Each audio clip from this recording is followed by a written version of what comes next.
Ok, bonjour et bienvenue sur notre chaîne. Aujourd'hui, dans cette vidéo, tu vas apprendre à donner la forme polaire des nombres complexes. Donc, reste jusqu'à la fin de la vidéo parce que nous allons essayer d'expliquer ceci de la manière la plus simple possible. On commence donc avec l'exercice. Donner la forme polaire des nombres complexes suivants. On a donc déjà donné la forme polaire de Z1 qui est égal à 1 plus I. Dans cette vidéo, on va donner la forme polaire de Z2 qui est égal à 1 plus racine de 3I.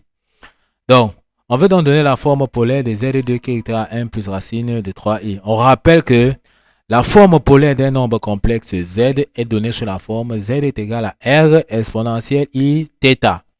Ici, R désigne tout simplement dans le module du nombre complexe et θ, c'est l'argument de notre nombre complexe.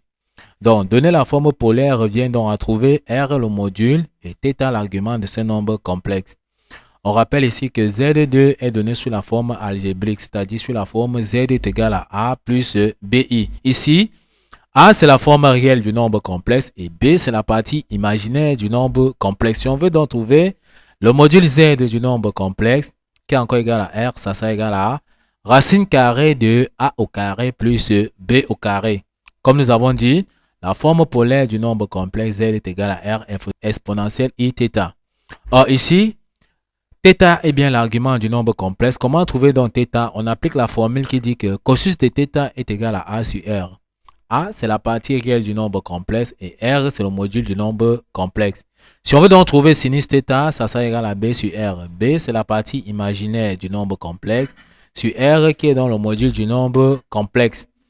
On comprend bien que si on veut donc trouver la forme polaire du nombre complexe, il faut qu'on trouve dans un premier temps le module R de Z2, puis on trouve θ, l'argument de Z2.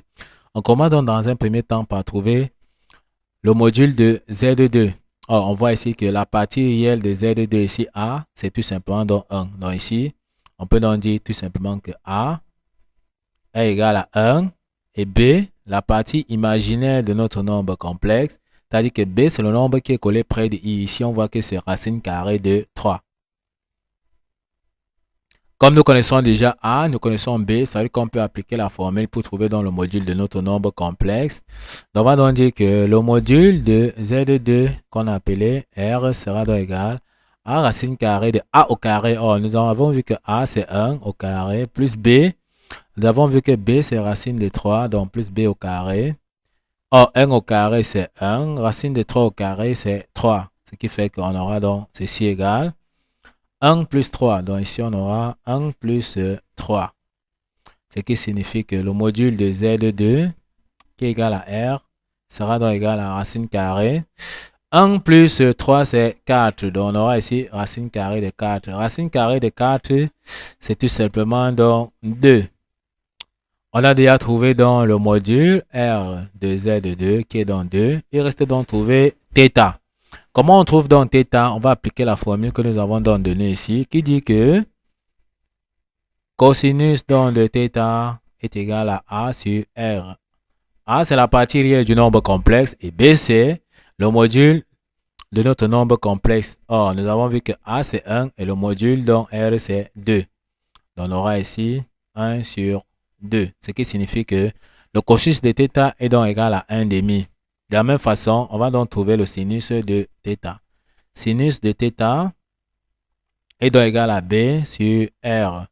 B qui est dans la partie imaginaire de notre nombre complexe ici qui est racine de 3 et le module R c'est toujours 2.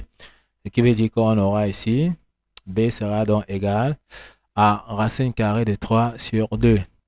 Or, ce qui signifie que sinus de θ est égal à racine carrée de 3 sur 2. Cosinus de θ est égal à 1 demi.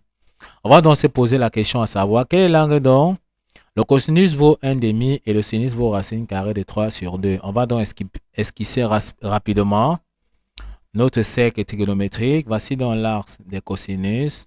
Voici donc l'axe des sinus. On comprend que l'angle que nous cherchons ici, c'est tout simplement dans l'angle qui est ici, qui est dans l'angle de pi sur 3, qui est dans l'angle de 60 degrés. En projectant donc ceci sur l'axe des cosinus, ça nous donne tout simplement 1 demi. Et lorsqu'on projette sur l'axe des sinus, ça nous donne racine carrée de 3 sur 2. On comprend que l'angle dont le cosinus vaut 1 demi et le sinus vaut racine carrée de 3 sur 2, c'est tout simplement donc pi sur 3 qui est 60 degrés. On a donc déjà trouvé donc θ qui est dans l'argument. Θ donc c'est pi sur 3 qui est dans 60 degrés. On a trouvé θ qui est pi sur 3. On a trouvé R qui est dans 2. Ça veut donc dire qu'on peut donner la forme polaire de notre nombre complexe qui s'écrit sous la forme Z est égal à R exponentielle Iθ. Il suffit de remplacer R et θ par leur valeur, ce qui signifie que Z2 est égal donc à R qui est donc le module qui est 2 exponentielle Iθ, θ qui est pi sur 3. On peut donc tout simplement encadrer notre résultat. Donc voici la forme polaire de notre nombre complexe Z2. On vous laisse dans le soin, d'accord, de déterminer la forme polaire de Z1 qui est égal à 1 plus I, la forme polaire de Z3 qui est 5 I et la forme polaire de ZK qui est moins 1 plus racine de I. Puis, nous laissez vos réponses en commentaire. Nous allons vérifier pour voir si vous avez donné la bonne réponse. Ok, nous sommes donc arrivés au terme de cette vidéo. Ne manquez pas de vous abonner à la chaîne, de liker la vidéo, de partager la vidéo aux proches et amis et d'activer la cloche de notification pour ne plus manquer nos prochaines vidéos. Sur ce, à bientôt.